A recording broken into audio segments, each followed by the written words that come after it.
দেশের বিমানবন্দরগুলোতে নিরাপত্তা তল্লাশিতে দীর্ঘ বিলম্বের কারণে যাত্রীরা চরম ভোগান্তিতে পড়েছেন। বিশেষ করে বল্টিমোর, হিউস্টন, অ্যাটলান্টার বিমানবন্দরের যাত্রীদের 4 ঘণ্টা পর্যন্ত অপেক্ষা করতে দেখা গেছে। এদিকে বেতনবিহীন অবস্থায় সন্তানদের মুখে খাবার তুলে দিতে ফুড প্যান্ট্রির উপর নির্ভর করতে করতে দিশেহারা অনেক কর্মকর্তা।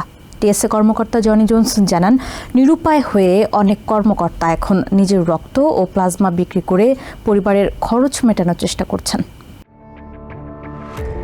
বিমানবন্দরে অপেক্ষমান যাত্রীরা আশা করছেন টিএসএ কর্মকর্তারা আবারও কাজে ফিরবেন এবং দেশের বিমানবন্দরগুলোতে নিরাপত্তা তল্লাশির এই বিরক্তিকর দীর্ঘ লাইনের অবসান ঘটবে। বল্টিমোরে এখন 3 ঘণ্টার দীর্ঘ অপেক্ষা। টিএসএর নিয়মিত বেতন দেওয়ার বিষয়ে কংগ্রেস সদস্যরা একমত হতে না পারায় যাত্রীরা তাদের ক্ষোভ প্রকাশ করেন। টিএসএ কর্মীরা শুক্রবার আরও একটি পূর্ণাঙ্গ পে চেক পাননি। তাদের মধ্যে কেউ কেউ জানিয়েছেন বারবার রাজনৈতিক লড়াইয়ের দাবারগুড়িতে পরিণত হচ্ছেন তারা।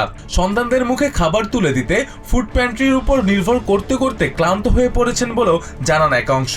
বৃহস্পতিবার সারা দেশে প্রায় 3500 বেতনহীন টিএসএ কর্মী কাজে যোগ দেননি, যার ফলে হিউস্টনে তৈরি হয়েছে 4 ঘণ্টার দীর্ঘ লাইন। অ্যাটলান্টায় সকালের দিকে এই লাইনের দৈর্ঘ্য ছিল কয়েক ঘণ্টা পর্যন্ত।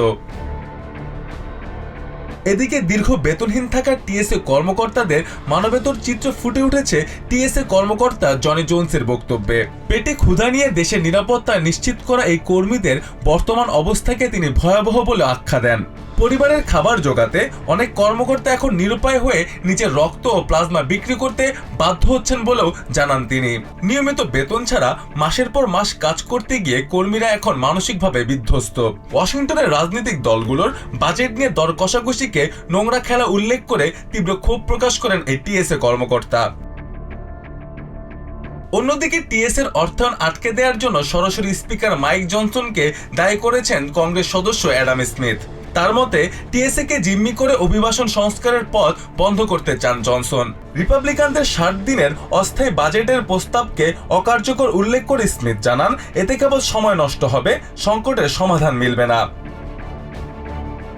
Mostafa Ashikin Abir, TVN 24 news day. New York থেকে সম্প্রচারিত টিভিএন 24 টেলিভিশন বিশ্বজুড়ে বাঙালির কণ্ঠস্বর।